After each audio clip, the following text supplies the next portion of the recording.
And there I was having that experience, and it just didn't feel right. Or like the person that was experienced, it didn't resonate with me. And I was struggling to understand why. Why wasn't this fun? Why am I not enjoying this thing that I had worked so hard for? And I had to figure out, okay, who is Aneakaleigh? What does it mean to be me? You know? And I think like that's really where the awakening started, realizing kind of scarily that I didn't know who I was.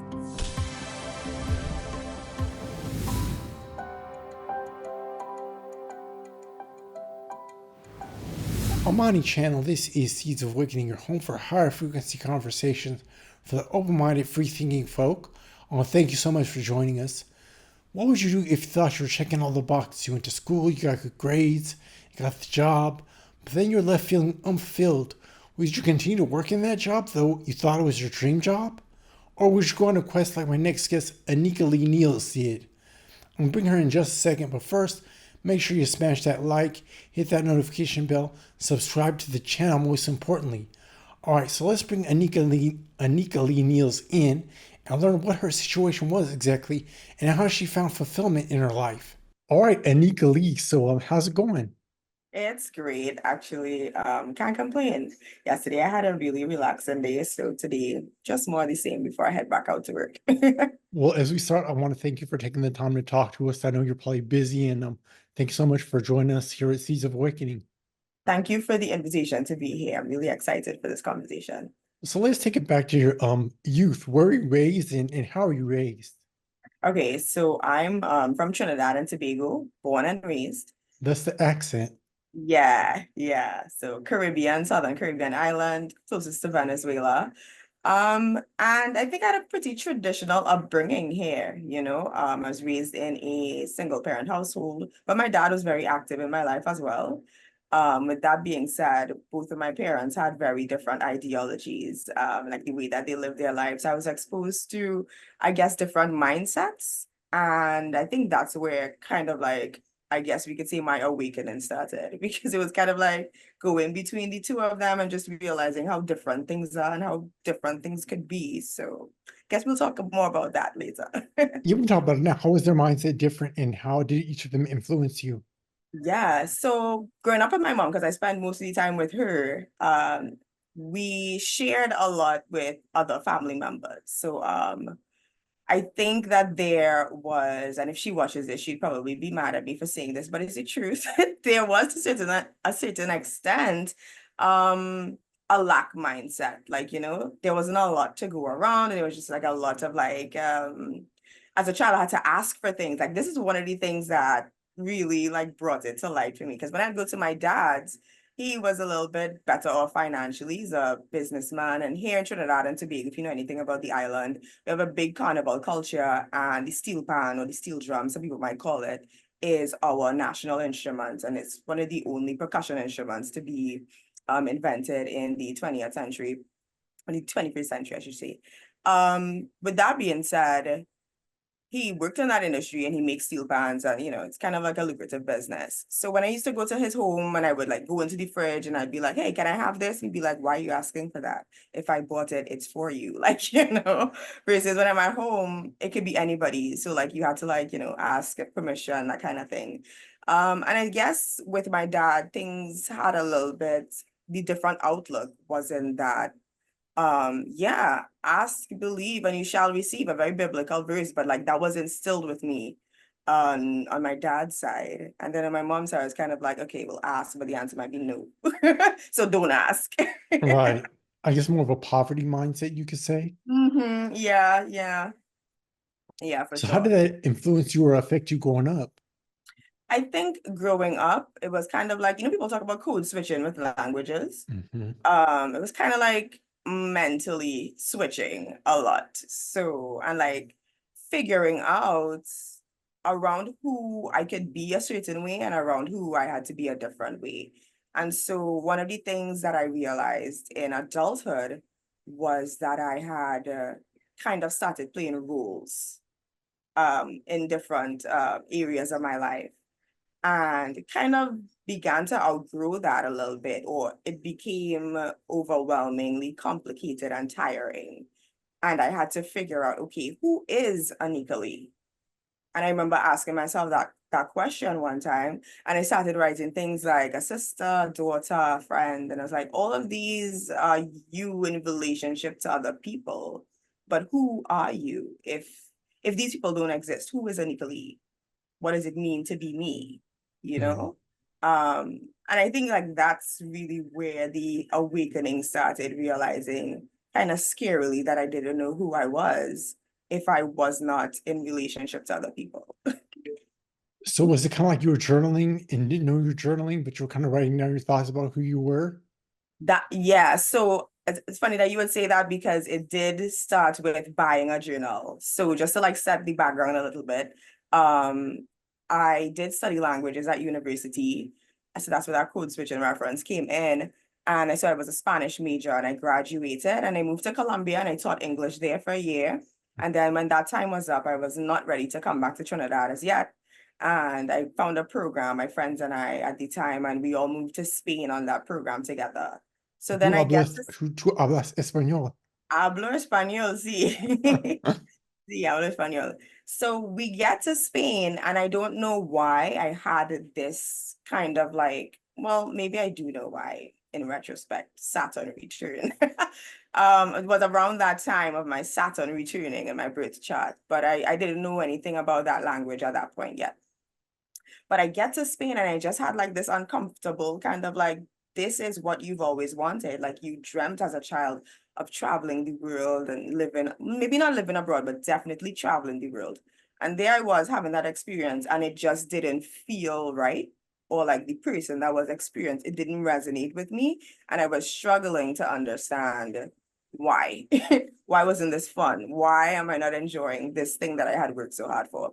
So yeah, I had ended up buying a journal because people always talk about journaling being so life-changing and so eye-opening. And it's like, okay, let's try it.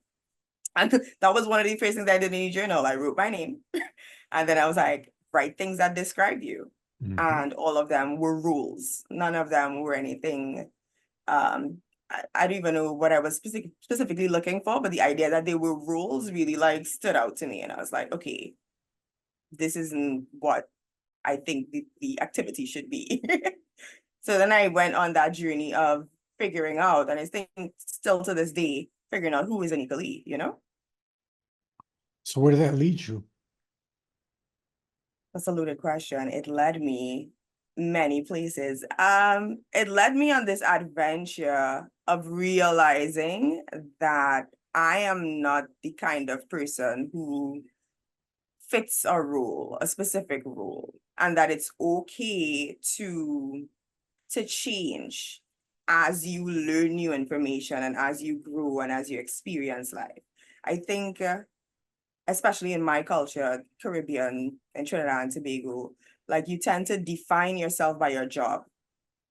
And so you get to sit in. I remember one of the things that really affected me growing up was, like I said, I studied languages. And from a young age, I knew that I wanted to do that because I would be able to travel abroad. And one of my family members was like, what are you gonna do with a Spanish degree? Teach? Like, and for a while that did rock my world and I let that thought like fester in my brain. And I did go to university initially to study geography and environmental science. And when that was not happening the way that I wanted it to, I ended up going back to Spanish because yes, what's so wrong with teaching? Like teaching is what got me through the door to the rest of the world, you know? Mhm. So yeah, how did I end up there? Well, yeah, it just led me on this path of realizing that it's okay to change your mind because, for example, right now I don't teach anymore. Spanish got me into another door. And now I work in the IT industry and I work with airlines and airports and I do like remote IT support in that regard. So like one of the things that we're taught, I was saying growing up, is that, you know, you pick one thing, you stick to it and you do that for the rest of your life. Like you really double down and commit to that. Yeah. And then I realized that Not so that much these days. Not so much these days. yeah, exactly. But you know, if you come here and you talk to people, you would find that that is still the mindset. Like when you're 18, you figure out what you want to do for the rest of your life and you kind of stick to that profession. Yeah, Hmm. yeah. Like there was this game we used to play, I think they call it MASH or something like that, where you do like this spiral thing. And like, it's like if you did that when you were 10 with your friends and you're like, okay, this is exactly what I'm going to do with the rest of my life.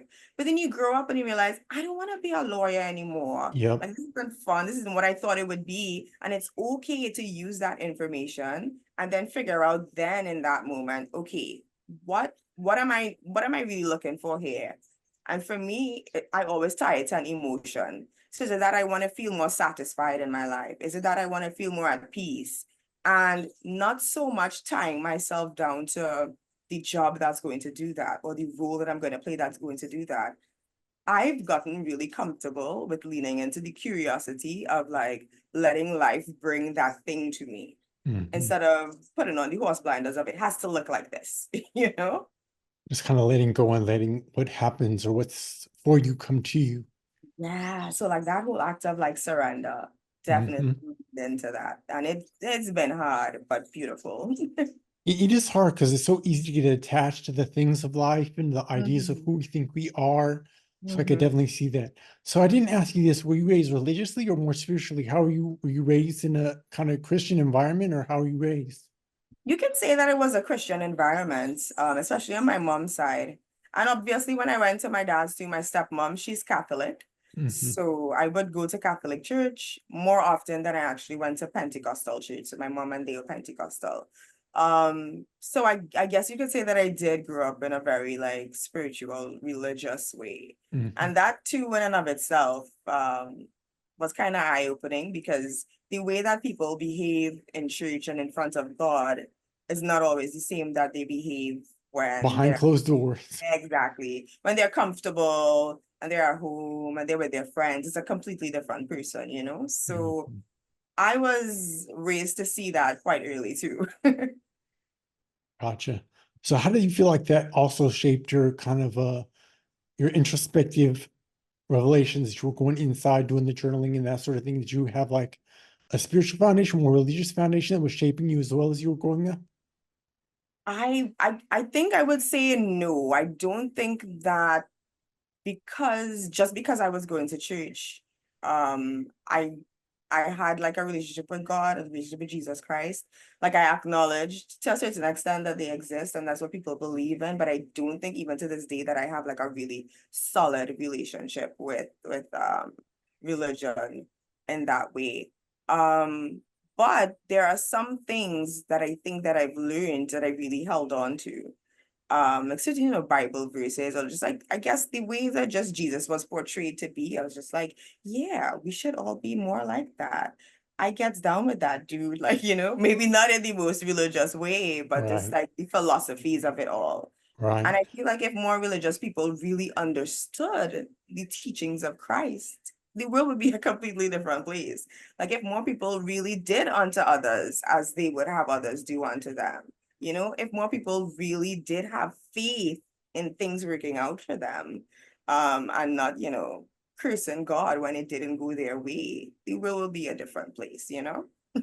So would you say that you went through a spiritual awakening then, or how did that kind of manifest itself to you? Or how did that reveal the other information that's out there? It's it's so like I don't know. And I think that for me, I believe that you can come to your spiritual awakening on many different paths. It could be Definitely. through religion, it could just be through. So for me, I think what happened was I stopped living life on autopilot. I stopped living life on the, okay, do this, then do this, then do this, and everything should work out the way that it should. When I realized that wasn't the case, right? I went to school, I got the degree, first class honors, I moved abroad. I was living abroad, I was making money, and it wasn't working out. And I was like, okay, I did what they told me to do, and it didn't work out that way. It's time to try it a different way. And I guess along the way, as I became aware of that, because I feel like some of us never really become aware of things in that way. Like you don't observe, and then you don't necessarily take the information that you get and then hypothesize and try something new. Like you just stick to what you've been told, right? And you get upset, you get angry, and then you just be like, oh, well, this is what it is. It is what it is, right? A lot of people say that to me. I'm just like, no, it's not what it is. It's what you tell yourself it is. But there are other ways that it could be. And you can go out there and you can try things. So what I started to do was like, okay, this is what's happening. This is how I would like it to be. How can I get there?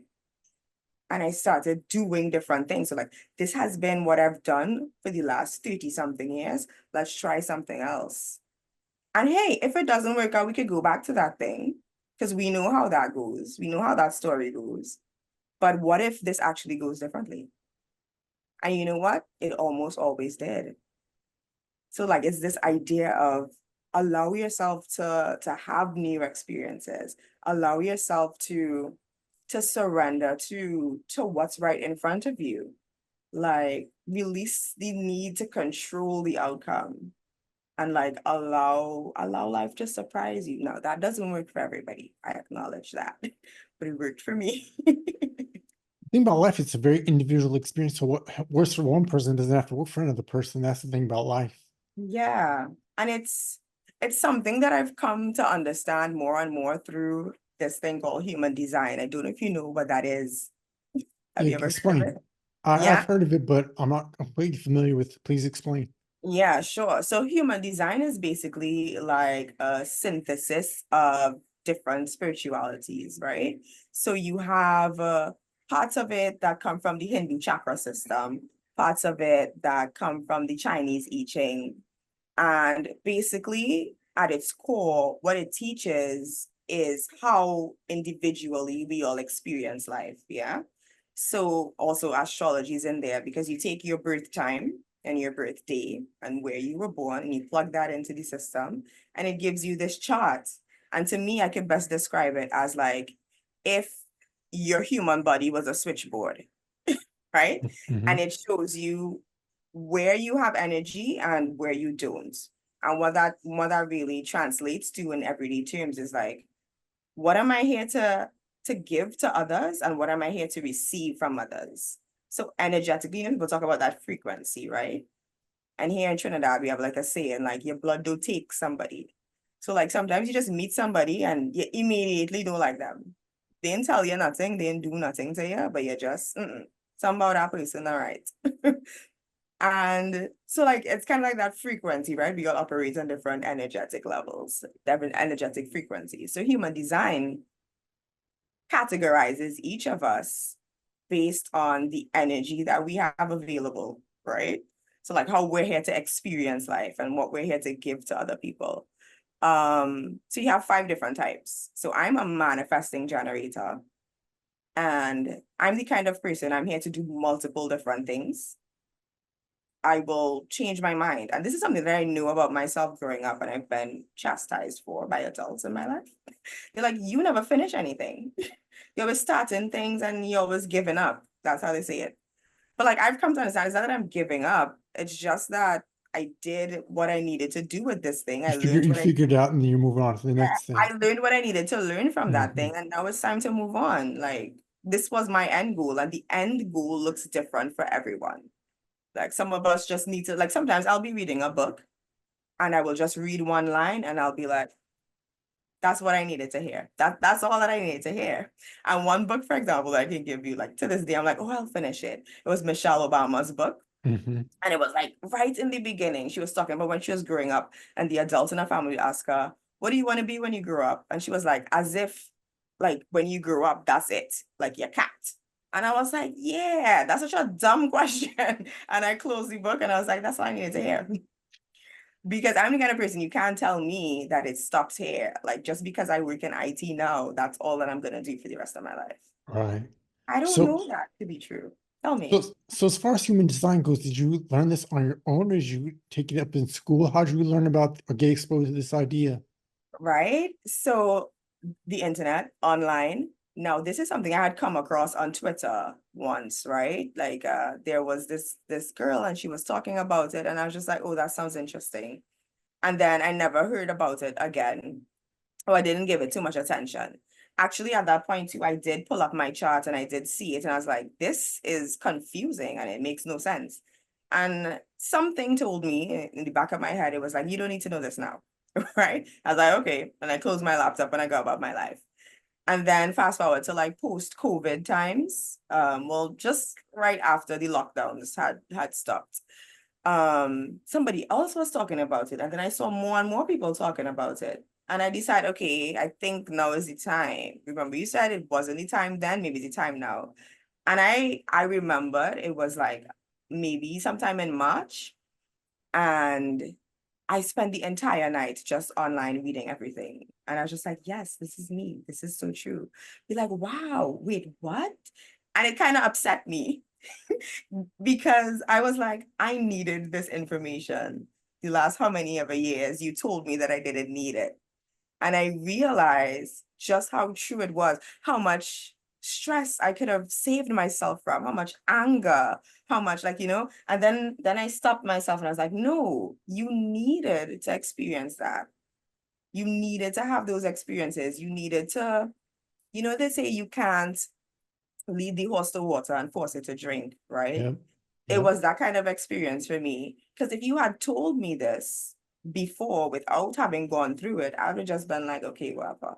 It might not have resonated the same with you if you hadn't had Yeah, those exactly. experiences. I'd have been like, okay, I guess. Like, what does Hmm. that even mean? But now having lived through it and, coming back to human design and being like, wow, like it was like my whole life had been written out for me. And it's like an instruction manual, you could see. I could have avoided a lot of this heartache and like stress and anger and all these things. But no, I needed to experience it. I needed to experience it. So what are you working on now? Like, how did all this information kind of sit with you, and what are you working on now? What am I working on now is a good question. I think because I've spent the last 30 years, I'm 32, I Mhm. spent the last 30 years in this kind of like mood of scarcity mindset and the shoulds of life and like trying to fit into these rules and all these things. Even though you know a different way, it's not as easy to create that Change. habit or like to sustain it. Exactly, to change, that's the word. It's not that easy to change. Like I would find things happening in my life and I just fall back into an old pattern that I know is quote unquote wrong for me, or it's like it's not the ideal way to handle something, right? That kind of And speaks like so like how deep the that kind of speaks how deep not to cut you up, but that kind of speaks how deep the programming is, right? yeah. I love that you use the word the program because that's what they use in human design too, like the program. Oh, we're programmed for sure, for sure. Yeah, for sure. And it's like, this societal conditioning of, and a lot of the things in human design too, like it makes me understand why they preach certain things. So if I may, like in human design, there are 9 centers, and so 7 of them do come from the chakra system, and 2 of them were added. So one of them is the ego center. And it turns out that that is the center that, says if you are the kind of person that is internally motivated or external motivated, sorry, internally motivated or externally motivated, right? So if you're the kind of person who's gonna sit down and be like, I'm gonna be a billionaire, and you become a billionaire, versus the kind of person who's like, I'm gonna become a billionaire, and it just never happens for you, right? Because you don't have that willpower. 37% of us have a defined ecosystem. That means 37% of us have that internal drive, that motivation to be like, I'm gonna do this thing, and they get it done at whatever cost. Like they go out there and they make it happen. And that's something that we've been conditioned, has been drilled into us. Oh, you don't want it bad enough because if you did, you would go out there and you'd make it happen. Get up and get it. That's something we say in Trinidad. Get up and get it. The early Mhm. bird catches the worm. But that's not true for the majority of us, actually, according to human design. And I see that every day. The people like the Kanye West of the world, the Taylor Swifts of the world, the Tony Robbins of the world, these people have defined ego centers. And it's just like for me, for one, I'm not a huge Taylor Swift fan, but I look at her sometimes, I'm like, this girl is not really like, super talented. Like, if you want to compare to Beyonce or whatever. I just like, she's not super talented, but there's something about her that defined motto. that defined ego center that's gonna give her the willpower to like double down on that thing and just get it done. Swifties don't come for me. That another thing about like human design, if I may share too, is like the emotional center. It's 50-50. So half of the population is emotionally defined and the other half of the population isn't. They've told us, or they've kind of like villainized our emotions when 50% of us are the kind of people who make our decisions based on our emotions. Right. Yeah. And so like, so that means 50% of the population is out there suppressing their internal authority because they were taught at a very young age not to cry and not to be angry and not to be disappointed, you know? And these are the things that really drive their next best decision, that tell them, hey, this thing isn't working out for you, maybe you should switch. We've been taught that we need to trust the process, right? When sometimes the process is actually telling you through friction that, hey, this is not for you. Like, let this go. It's time to move on. But you're like, no, I need to get this done. If I don't, I'm a failure. Like, you know?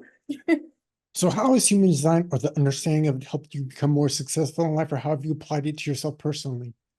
Yeah. So one of the things that I really struggled with was the idea that I always needed to be doing something. That, oh, and that I need to know where I'm going, because to this day, as we've discussed, I don't know. I don't know what my end goal is. This thing called purpose that a lot of us are looking for. I don't know what that is. And I've kind of given up trying to figure it out. According to my human design, that's not something that concerns me. Like, I'm not here to have one single purpose. Like, my purpose shifts depending on who I'm interacting with. It's more of a thing that people experience through me than that I'm here to do, you know? So that's one of the things that I've learned and I've been applying. And sometimes it's hard because you see, you know, your brain that's been conditioned for 30 years. You see people doing certain things and getting certain things, and you think, that should be me too. Why is that not me? Be like, nope, that's not the journey that I'm here on. Yeah. That's not my portion in this life, as they would say.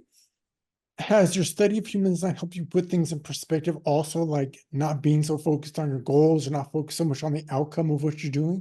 Exactly. Yeah, for sure. So it's like, for me, one of the things that I know to be, that I've always known to be true, just like an inner knowing, something that you can't explain, like you just know, is that, yeah, certain things, like I never really wanted to have that. Like as a woman, for example, growing up, I knew that I didn't want to have kids. That's something that's super frowned upon. Like my Mm-hmm. mother is really sad about that. She's No, not gonna grand, you get didn't bring grandkids. me a grandbaby. From me, she has a son. It's much easier for him, you know? Mm-hmm. um, but yeah, things like that. And, you know, watching some of my friends like go through motherhood, like my siblings too, have kids and raise kids. And I love to see that for them. But I still know to this day that that's just not for me. And, you know, sometimes people would ask you, be like, so when are you going to have kids? Like, and to like Not, go through not that now, whole, not ever. not now, not ever. And then the look on their face and like dealing with that. So a lot of the times too, it's more about how people receive that than me personally, and how it resonates for me or how I work through that, you know? It's more about like my relationship with others and having to like manage their expectations that I'm Mm-hmm. dealing with. So would you say that human design played a significant role in a spiritual awakening that you ended up having, or would you say that there's a spiritual component to this? Yeah, it definitely to me does have a spiritual component, and it has helped me on on this spiritual journey, especially when you consider the whole act of surrender. Because what are we even surrendering to? Right. If it's not me in the driver's seat, then who's making all of it happen, right? And so for me, it's kind of like, as a manifesting generator, you surrender to life. So what how you operate is that you are in response. Now we're taught that we need to be initiating, right? Or you want this thing, then you go out, you get it. Like you ask people, like you tell people, whatever. You try to make it happen for yourself. But for the generator type in human design, it's kind of like you don't need to do anything. The only thing you need to do is enjoy your life. like live a satisfying life, and you will find that life brings you the things that you want.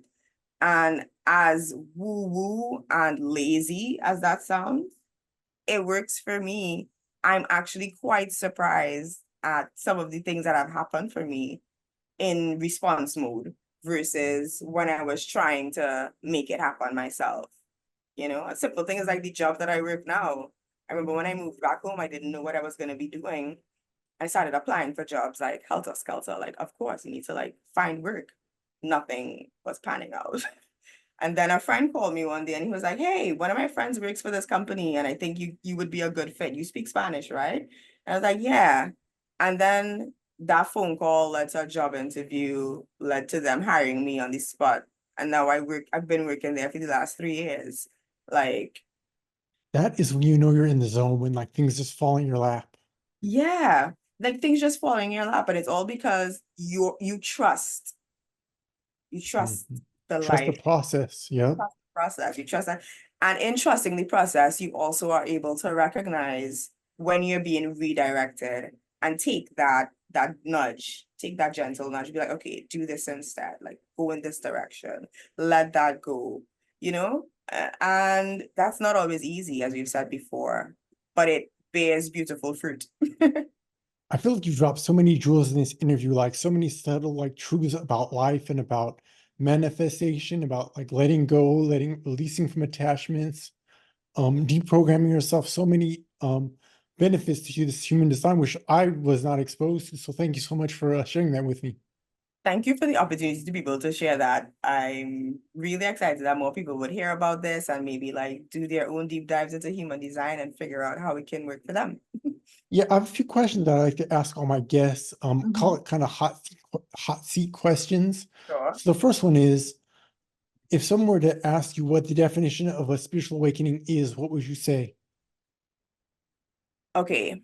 Based on my personal experience, I would say that a spiritual awakening is very akin to a mirror that somebody holds up to you being smashed. Wow, And then you are now tasked with picking up the pieces that I'm are putting it back valuable to together. you Yeah.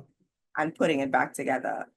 Any which way you want, it's up to you. You know, you can recreate the same mirror that you had before. You could do one of those fancy curvy ones that you see online. It's up to you. So what's the most valuable lesson that you've learned in life so far? Had to pick just one.